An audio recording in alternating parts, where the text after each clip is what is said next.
মহাৰাষ্ট্ৰৰ পুনেত নাবালিকা ডিগবৈৰ কিশোৰীক লৈ প্ৰায় 7 মাহ অন্তৰ্ধান হৈ থকা প্ৰায় 45 বছৰীয়া পুৰুষ ৰাজু আলীক ডিগবৈ আৰক্ষীয়ে আটক কৰি ডিগবৈলৈ লৈ আনে। আজি সন্ধিয়া বিশ্ব হিন্দু পৰিষদ বজৰং দল, তিনিচুকীয়া জিলা সমিতি আৰু ডিগবৈ প্ৰখণ্ড সমিতিৰ ডিগবৈ আৰক্ষীক গামোচা পিন্ধাই সম্বৰ্ধনা জ্ঞাপন। চাওঁহক এই সন্দৰ্ভত আমাৰ এই বিশেষ প্ৰতিবেদনটি।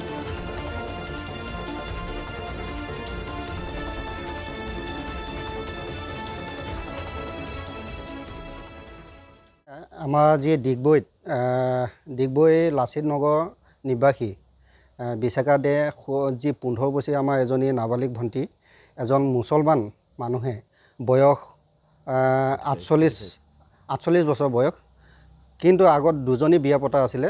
দুজনী পত্নী থকাৰ পিছতো এই আমাৰ 15 বছৰীয়া ভণ্টিজনীক লৈ গৈছিলে আৰু নিয়াৰ পিছত এই ডিগবৈ থানাত কেছ এটা দিয়া হৈছিলে। তো গতিকে আমি বিশ্ব হিন্দু পৰিষদ বজৰং দলে এই কেছটোত ওতঃপ্ৰোতভাৱে জড়িত হৈ আছিলোঁ আৰু সেই মৰ্মে হয়তো পলম হ'ল কেইদিনমান, তথাপিও আমাৰ ডিগবৈ যি পুলিচ আছে বা অচি ছাৰ নেতৃত্বত এই ছোৱালীজনীক উদ্ধাৰ কৰাত সফলতা হৈছে। তাৰ কাৰণে আমি সঁচাই আনন্দিত হৈছোঁ, কাৰণ এনেধৰণে আমাৰ যি নাবালিক ছোৱালীবিলাক আছে বা আমাৰ ভণ্টিবিলাক আছে, তেওঁলোকে এই জেহাদীবিলাকে তেওঁলোকক ফুচুলাই কৈ নি বিভিন্ন ধৰণৰ প্ৰলোভন দি নি, কিন্তু তেওঁলোকৰ নেক্সাছ যিটো তেওঁলোকে এটা ৰূপৰেখা তৈয়াৰ কৰি লৈছে, এই আমাৰ হিন্দু ছোৱালীবিলাক বা হিন্দু নাবালিকবিলাকক নি তেওঁলোকে সন্তান জন্ম দিয়াৰ মেচিন হিচাপে ব্যৱহাৰ কৰি তেওঁলোকে সেই সন্তানবিলাকক আতংকবাদীত পঠাই দিয়ে আৰু লগতে যে সেই ভণ্টিবিলাকক বা সেই আমাৰ যি নাবালিকবিলাকক তেওঁলোকে মানৱ সৰবৰাহৰ জৰিয়তে বেলেগ দেশলৈ তেওঁলোকে চালান কৰে। তো গতিকে আমাৰ সকলো হিন্দু সনাতনী ৰাইজক মই বিশ্ব হিন্দু পৰিষদ বজৰং দলৰ তিনিচুকীয়া জিলাৰ তৰফৰ পৰা মই সজাগ কৰিব বিচাৰিছোঁ, সচেতন কৰিব বিচাৰিছোঁ।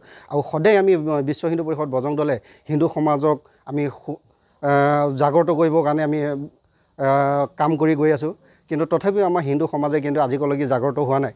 আপোনালোকৰ ভণ্টি বা আপোনালোকৰ ছোৱালী নিতৌ এই অসমৰ পৰা বিভিন্ন জেগাত কিন্তু এই জেহাদীসকলে লৈ গৈ আছে, কিন্তু আপোনালোকে সজাগ হওক, সচেতন হওক, নহ'লে কিন্তু আপোনালোকৰ ছোৱালী এই বিশাখা দে যি আমাৰ ভণ্টি 15 বছৰীয়া নাবালিক, তো তেনেধৰণে আপোনালোকৰ ছোৱালীও হ'ব পাৰে বা মোৰ ভণ্টিও হ'ব পাৰে, মোৰ ছোৱালীও হ'ব পাৰে।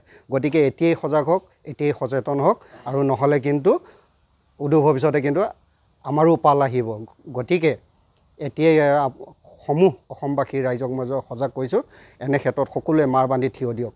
জয় শ্ৰীৰাম।